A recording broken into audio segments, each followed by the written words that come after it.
തേജസ് അടങ്ങുമോ എന്ന് ഭയപ്പെടുമാറ് ഇരിക്കുമ്പോൾ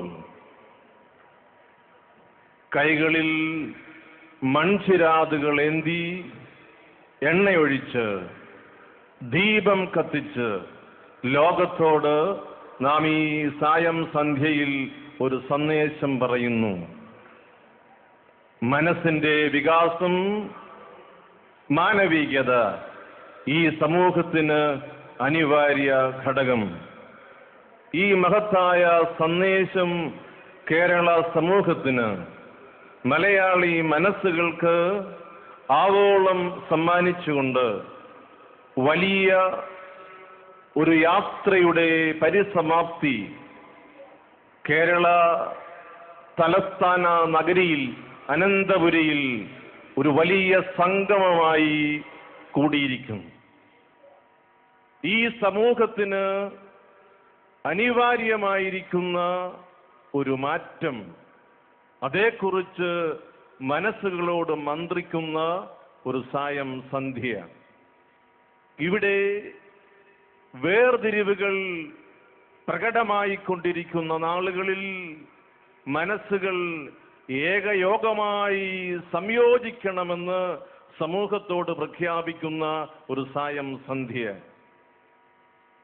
മതത്തിന്റെയും ജാതിയുടെയും സമുദായത്തിന്റെയും രാഷ്ട്രീയത്തിന്റെയും പ്രത്യയശാസ്ത്രങ്ങളുടെയും വ്യക്തി താല്പര്യങ്ങളുടെയും ഉപരിയായി കേരള സമൂഹത്തിന് സ്ഥായിയായ രൂപഭാവ സാങ്കത്യമുണ്ടെന്ന് ഈ പൊതുസമൂഹത്തോട് പറയുന്ന ഒരു യാത്രയായി ഞാനിതിനെ കാണുകയാണ്. സർവേശ്വരൻ കനിഞ്ഞനുഗ്രഹിച്ചു നൽകിയിരിക്കുന്ന ആത്മാവിന്റെ പ്രതിഫലനമാണ് ഈ മാനവികത. അത് മറയ്ക്കുവാനാവില്ല. സർവേശ്വരനെ മറന്ന് ജീവിക്കുവാൻ നമുക്കാവില്ല എന്ന് ഈ ലോകത്തോട് നാം പറയുന്ന ഒരു സന്ദേശമാണ്. ഇവിടെ ഹിന്ദുവെന്നോ ഇസ്ലാം മതവിശ്വാസിയെന്നോ ക്രൈസ്തവനെന്നോ വ്യത്യാസമില്ലാതെ ദേശത്ത് ഉണർത്തുപാട്ടായി നമുക്ക് സംഗമിക്കുവാൻ കഴിയും.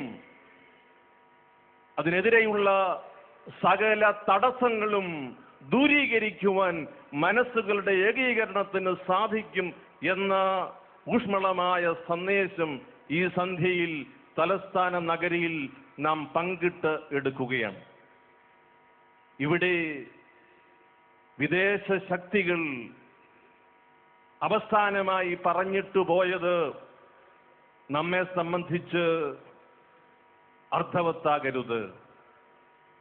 ഇത് നാട്ടുരാജ്യങ്ങളുടെ രാജ്യം, ഇവർ തമ്മിലടിച്ച് അവസാനിക്കും എന്ന് ചെറിയ സ്വരത്തിൽ പറഞ്ഞു പോയിരിക്കുന്നു എന്ന് നാം കേട്ടിട്ടുണ്ട്.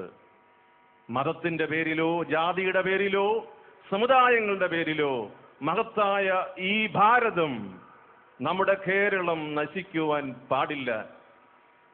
എന്റെയും നിങ്ങളുടെയും പൂർവപിതാക്കൾ കബറടങ്ങിയിരിക്കുന്ന ഈ മണ്ണിൽ നിന്ന് മാനവികതയുടെ സന്ദേശം ഒരുപോലെ ഉയർത്തുവാൻ നമുക്ക് കഴിയും.